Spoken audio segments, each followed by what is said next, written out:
दक्षिण कोरियाले आफ्नो अध्यागमन नीतिमा एउटा निकै ठूलो, भन्नुपर्दा ऐतिहासिक परिवर्तनको घोषणा गरेको छ। र यो कुनै सानोतिनो फेरबदल होइन, यो एउटा गहिरो राष्ट्रिय सङ्कटबाट निस्किएको कदम हो।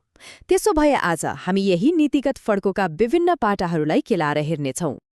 यो भनाइले नै सबै कुरा स्पष्ट पार्छ, होइन त? यो केवल नियम परिवर्तनको कुरा होइन, यो त राष्ट्रले आफ्नो पहिचानलाई नै कसरी हेरिरहेको छ भन्ने कुराको गहिरो सङ्केत हो।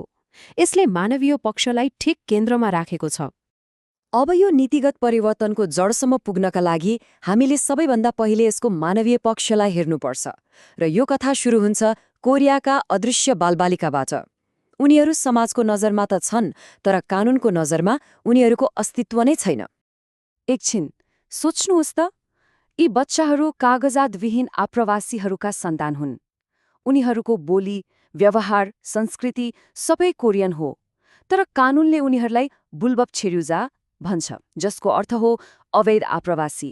र यो कानूनी लेबल यो केवल एउटा शब्द मात्र होइन, यसले उनीहरूलाई शिक्षा र स्वास्थ्य सेवा जस्ता आधारभूत अधिकारबाट वञ्चित गर्छ र उनीहरूको पहिचानमाथि नै एउटा ठूलो प्रश्नचिह्न खडा गरिदिन्छ। यी बालबालिकाको अवस्था एउटा गम्भीर मानवीय सङ्कट हो पक्कै पनि, तर विश्वास गर्नुहोस्, यो कथाको आधा भाग मात्र हो।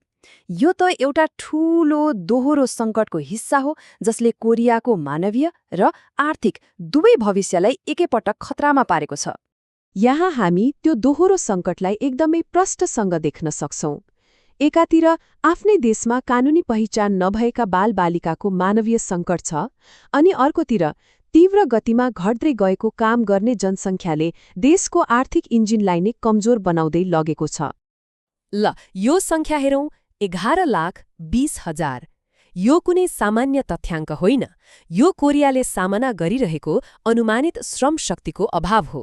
यही सङ्ख्या हो जसले त्यो अमूर्त आर्थिक खतरालाई एकदमै ठोस रूप दिएको छ र सरकारलाई तत्काल कदम चाल्न बाध्य बनाएको छ। र यदि त्यो सङ्ख्या डरलाग्दो थियो भने यो हेर्नुहोस्, सन् 2030 सम्ममा काम गर्ने उमेरको जनसङ्ख्या थप 31,30,000ले घट्ने अनुमान छ। यसले के देखाउँछ भने कोरिया साँच्चीकै एउटा जनसाङ्ख्यिकीय सङ्कटको डिलमा उभिएको छ। त्यसैले यस्तो तुरन्तै कदम चाल्नु आवश्यक भएको हो। यही जनसाङ्ख्यिकीय सङ्कटको जवाफमा सरकारले एउटा ठूलो नीतिगत फड्को मारेको छ। पुरानो तरिकालाई छोडेर एउटा नयाँ र निकै महत्वाकांक्षी बाटो रोजेको छ। आउनुहोस्, यो नयाँ दृष्टिकोण आखिर के हो त्यसलाई अलि नजिकबाट हेरौँ। र न्याय मन्त्रीको यो भनाइले सबै कुरा प्रष्ट पार्छ। उहाँले के स्वीकार्नुभयो भने त्यो पुरानो प्रणाली जहाँ छोटो अवधिका लागि कम ज्यालामा विदेशी कामदार ल्याइन्थ्यो, त्यो अब काम लाग्दैनथ्यो, त्यो दिगो थिएन। यो त सरकार आफैले भनेको हो, ठिक छ, पुरानो तरिका असफल भयो, हामीलाई नयाँ योजना चाहिन्छ। अब यहाँनिर सबैभन्दा ठूलो प्रश्न आउँछ, होइन त? एउटै देशले एकैपटक दुईवटा ठूला सङ्कटहरू, एउटा मानवीय र अर्को आर्थिक, कसरी समाधान गर्न सक्छ? सुन्दा त लगभग असम्भव जस्तो लाग्छ। ल अब यी नयाँ अध्यागमन सुधारका विशेष विवरणहरूमा प्रवेश गरौँ र यसको सुरुवात मानवीय पक्षबाटै गर्नु ठिक होला। यो समाधानको केन्द्रमा छ D4 भिसा।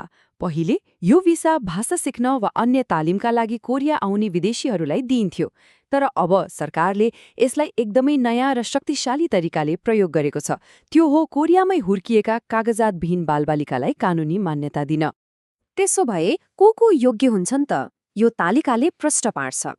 यो नयाँ प्रणाली निकै संरक्षित छ, जस्तै उनीहरू कोरियामा कति समय बसेका छन् भन्ने हेरिन्छ। यदि कोरियामै जन्मिएको वा सानैमा आएको हो भने 6 वर्ष र अलि पछि आएको हो भने 7 वर्ष। अर्को महत्त्वपूर्ण कुरा के हो भने उनीहरू कोरियन शिक्षा प्रणालीमा हुनैपर्छ, कि त पढिरहेको कि त स्नातक गरिसकेको। यसबाट के देखिन्छ भने कोरियाली समाजमा पहिलेदेखि नै घुलमिल भइसकेकालाई प्राथमिकता दिइएको छ। र यो निकै महत्त्वपूर्ण कुरा हो, यो नीतिले बच्चाहरूको मात्र होइन, उनीहरूका अभिभावकको बारेमा पनि सोचेको छ। एउटा भर्खरै थपिएको नियमअनुसार अभिभावकले अब आफ्नो बच्चा 24 वर्षको नहुन्जेलसम्म कोरियामा बसेर उनीहरूको हेरचाह गर्न पाउँछन्। यो पहिलेको भन्दा निकै लामो अवधि हो, जसले पारिवारिक स्थिरतालाई प्राथमिकता दिएको प्रष्टै देखाउँछ। र यसले एउटा कुरा एकदमै स्पष्ट पार्छ, सरकारको योजना उनीहरूलाई केवल स्कुल पढाएर छोडिदिने मात्र होइन, उनीहरूका लागि हाई स्कुलपछि के गर्ने भनेर एउटा स्पष्ट कानुनी बाटो नै बनाइएको छ। उनीहरू कोरियन विश्वविद्यालयमा पढ्न सक्छन्, त्यसपछि जागिर खोज्नका लागि भिजा पाउँछन् र अन्ततः कोरियामा हुर्केका युवाहरूका लागि एउटा विशेष रोजगारी भिजाको पनि व्यवस्था छ। यो एउटा वास्तविक दीर्घकालीन एकीकरणको योजना हो।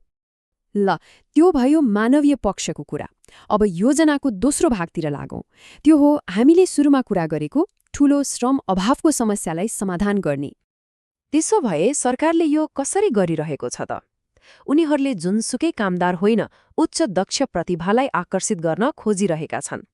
उनीहरूले वैज्ञानिक र अनुसन्धानकर्ताहरूका लागि टप टियर भिजालाई विस्तार गरेका छन्। कोरियन कलेजबाट स्नातक गरेका विदेशीहरूका लागि नयाँ भिजाहरू सृजना गरेका छन्। यहाँसम्म कि जनसङ्ख्या घटिरहेका क्षेत्रहरूलाई मद्दत गर्न क्षेत्र विशेष भिजाहरू पनि ल्याएका छन्। यसको मुख्य सार के हो भने सरकारले अब कम ज्यालाको श्रममा मात्र नभई उच्च दक्ष जनशक्तिमा लगानी गरिरहेको छ। नीतिहरू कागजमा त राम्रा देखिन्छन्, होइन त? तर जब यिनीहरू वास्तविक संसारमा लागू हुन्छन्, तब के हुन्छ? अब यो महत्वाकांक्षी योजनाको भविष्य र यसले सामना गर्नुपर्ने चुनौतीहरूको बारेमा कुरा गरौँ। र यहाँ एउटा ठूलो चुनौती छ। सरकारको योजना जे भए पनि देशभर आप्रवासनप्रति मानिसहरूको सोचाइ एकै नासको छैन। यस्ता सामाजिक बाधा अडचनहरू छन् जसलाई एउटा नयाँ कानूनले मात्रै हटाउन सक्दैन। र यो त सरकारभित्रै भइरहेको एउटा ठूलो मतभेद हो जसले यो बाटो सजिलो छैन भन्ने देखाउँछ। एकातिर स्थानीय सरकारहरूलाई जनशक्तिको सख्त आवश्यकता छ र उनीहरू अन्तर्राष्ट्रिय विद्यार्थीहरूलाई आकर्षित गर्न खोजिरहेका छन्। तर अर्कोतिर केन्द्रीय न्याय मन्त्रालयले अवैध दलाल र बालबालिकाको शोषण हुन सक्ने चिन्ताले ब्रेक लगाइरहेको छ। यो फरक प्राथमिकताहरू एक आपसमा झुँदेको एउटा राम्रो उदाहरण हो। र त्यो मतभेदको वास्तविक असर पनि परेको छ।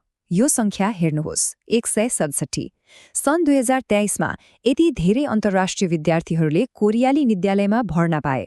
तर सरकारभित्रको यही खिचातानीका कारण उनीहरूलाई प्रवेश भिजा दिएन।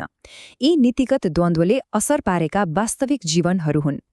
र यसले हामीलाई अन्तिम र सायद सबैभन्दा महत्त्वपूर्ण प्रश्नमा ल्याइ पुर्याउँछ। के यो नयाँ बहुसांस्कृतिक कोरियाको सुरुवात हो? के कोरियाली राष्ट्र साँच्चै आफ्नो पहिचान परिवर्तन गर्न तयार छ? यो ठूलो नीतिगत फड्कोले देशको दीर्घकालीन भविष्य र कोरियन हुनुको अर्थ के हो भन्ने बारेमा एउटा गम्भीर बहस सुरु गरिदिएको छ।